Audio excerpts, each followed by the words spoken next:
Jake Paul cancelled his August 6 struggle against Hasim Rahman Jr.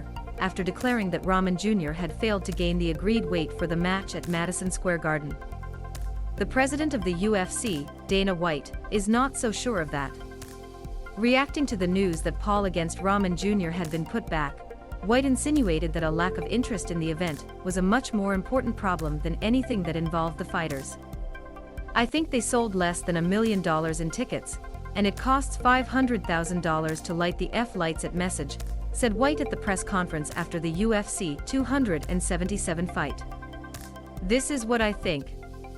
Not to mention the hotel rooms in New York and transport, and everything else is very expensive." Paul was at the top of the card against Rahman Jr. after his original opponent, Tommy Fury, was unable to take a release to go to the United States. At 205 pounds, after the match, he was originally supposed to take place at 200 pounds.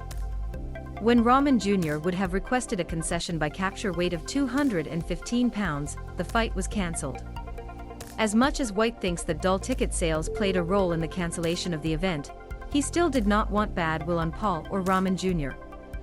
"I'm not going to sit here and be happy or a mixture that their fight has taken place," said White. "These two guys, I am sure that I put a lot of work and a lot of training to prepare for this fight, spent money to prepare for this fight."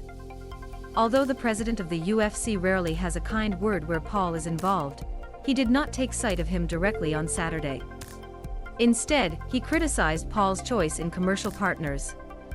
"I will say this, it is not because you were accounting here. This does not mean that you can manage a combat promotion company."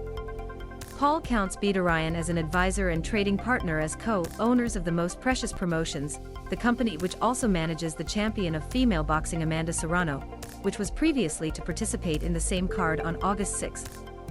After what happened with the fight against Rahman Jr. and the entire cancelled event, White offered Paul some advice on his fighting career. "I think Jake Paul probably needs to bring different people around him," said White.